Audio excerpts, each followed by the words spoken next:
luoghi dagli effetti speciali con giochi di luce e riflessi lontani unici al mondo. In questo nuovo viaggio di itinerari turistici vi racconteremo di percorsi che incantano sia d'estate che d'inverno e che curano le anime e i corpi delle persone. Sì, perché in natura niente è uguale, ma tutto è perfetto. Benvenuti all'Oasi di San Daniele, a San Zenone degli Ezzelini.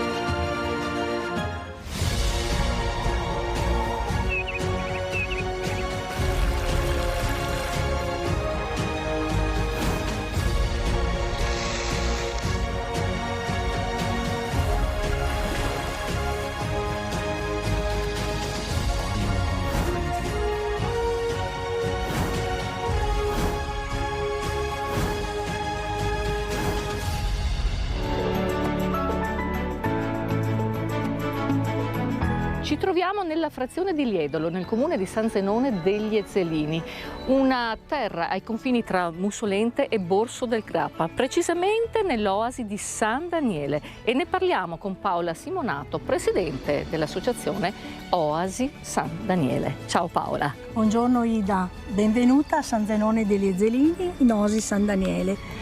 Questo bellissimo posto che è una storia che è andata a buon fine. Questa era una cava di argilla 40 anni fa dove si facevano i mattoni per una fornace del posto. Successivamente, caduta in disuso. Ma qualcuno, Paola, decide di cambiare il destino di questo luogo e di trasformarlo. Come? Sì, per iniziativa di un gruppo locale capeggiato dall'Associazione Sentieri e Natura di San Zenone degli Ezzelini, lentamente questo luogo fu bonificato. E durante i lavori di recupero venne trovata una pianta molto rara qui a San Zenone. Che era? La mazza sorda, la Tifa angustifoglia. E poi cosa succede? Succede che grazie al contributo delle amministrazioni comunali del territorio e un comitato spontaneo di cittadini, dopo 10 anni di lotte, hanno fatto sì che questo luogo diventasse questa Oasi San Daniele. Tanti sentieri, tante curiosità da portare a casa al nostro pubblico. Partiamo subito da questo primo percorso, andiamo a conoscere Umberto Tundo.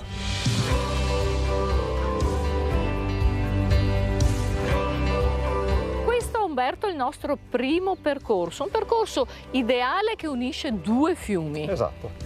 Si va dal Piave del Brenta, è un sentiero quindi fatto di sassi, fatto anche di altre cose caratteristiche naturali che possiamo trovare in questa unione ideale tra questi due corsi d'acqua. Abbiamo creato qui, sono circa 40 postazioni, 130 metri, per riuscire a far capire ai ragazzi in visita, come gite scolastiche, anche alcuni aspetti sensoriali. Infatti viene chiesto di farlo a piedi scalzi, con tutte le problematiche e le difficoltà del caso. Problematiche e difficoltà, ma grandi benefici. Soddisfazioni sì, e benefici. Che tipo di beneficio si può avere facendo questo percorso? Allora, intanto le mani, il tatto è un aspetto sensoriale che noi di solito dimentichiamo di avere. E cosa fate a toccare? Facciamo le toccare pietre. Le pietre, esatto. Come faccio io se è così? ruvido, se è spigoloso, se è accentuato, se sono fossili, se è rugoso, tutti aspetti, se è spigoloso, quindi tutti aspetti che con le scarpe chiaramente non sentiamo perché siamo abituati a usare le scarpe, ma i piedi ci regalano queste sensazioni, quindi ci fanno capire che anche la roccia è viva. Quindi roccia e poi percorso naturale, esatto, per scaricare.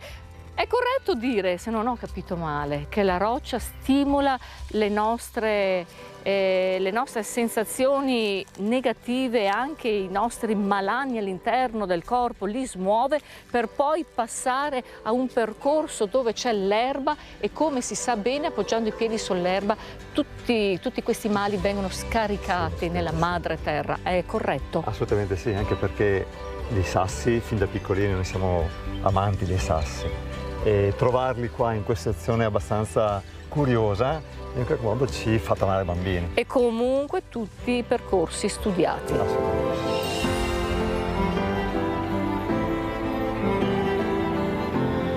qui ci troviamo nell'area centrale, ma come vedete ci sono vari sentieri che permettono anche di uscire, di circondare quest'area. E qui troviamo Stefano. Ciao Stefano. Ciao, ciao.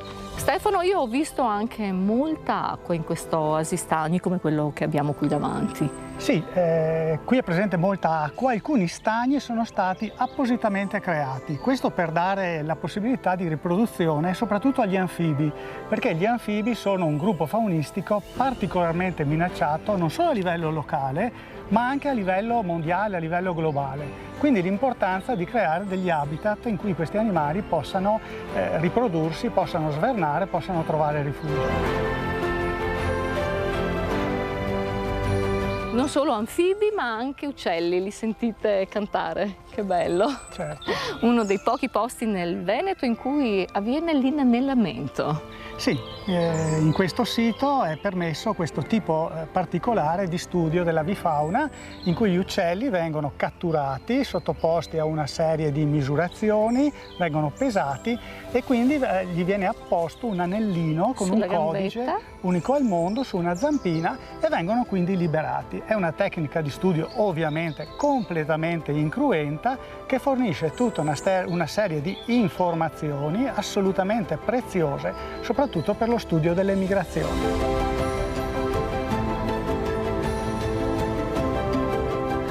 Spazi aperti, verde, acqua, flora, fauna. È stato pubblicato anche un libro, Uccelli dell'Oasi di San Daniele. Eccolo qua, frutto di 20 anni di studi.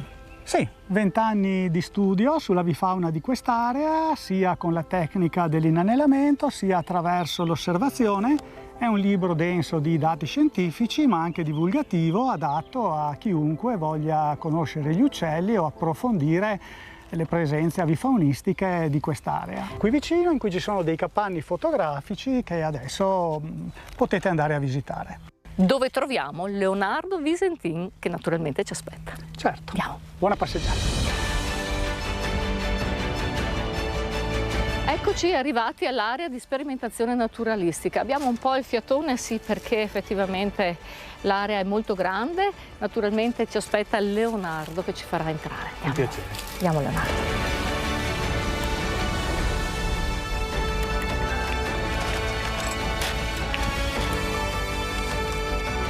Vieni Manuel.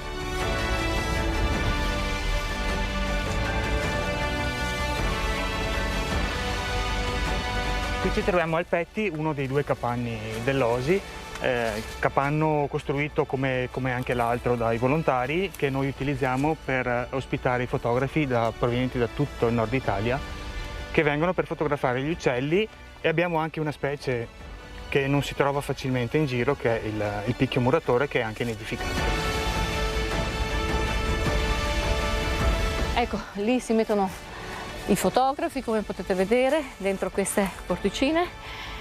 Poi si mette del cibo per gli uccelli. Eccolo qua, sono i piccoli semi. Vero Leonardo? Esatto. Così. E gli uccelli ovviamente vengono volentieri a mangiare qua, e qui possono essere fotografati. Questa attività la facciamo d'inverno perché l'inverno è la stagione in cui c'è più difficoltà per loro nel recuperare cibo, e quindi questo fa, oltre che la funzione di accontentare un po' i fotografi, anche dà un aiuto alla natura stessa.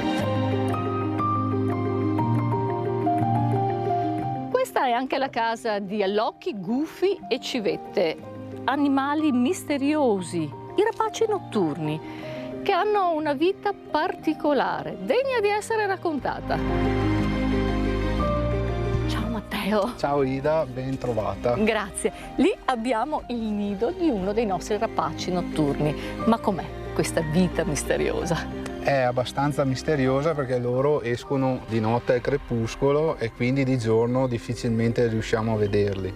Noi abbiamo avviato un progetto per attirare e promuovere la loro nidificazione costruendo queste casette qua.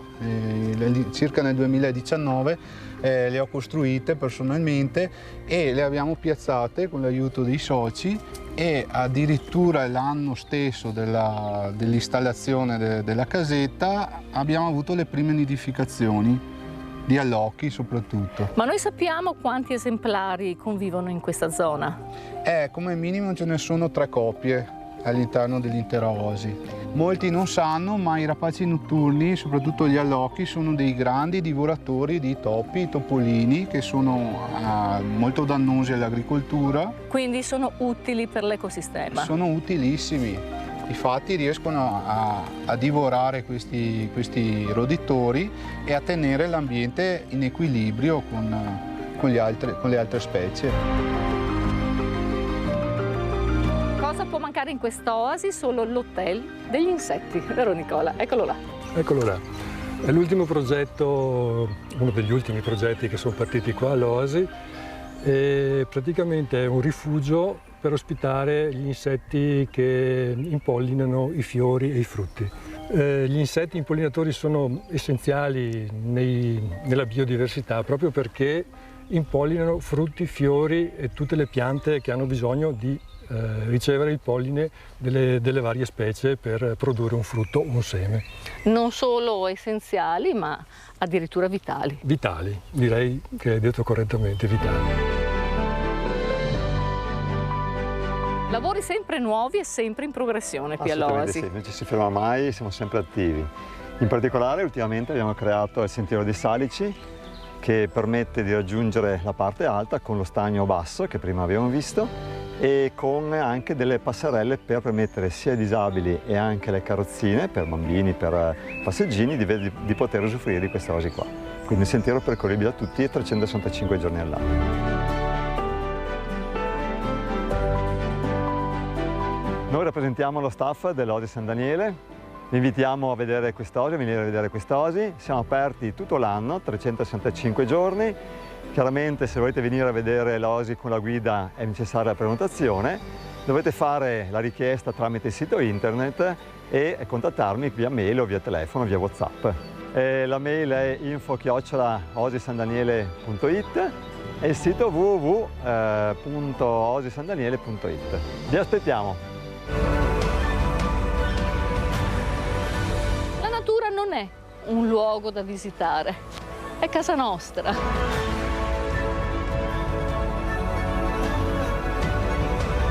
Ogni cosa che puoi immaginare, la natura l'ha già creata.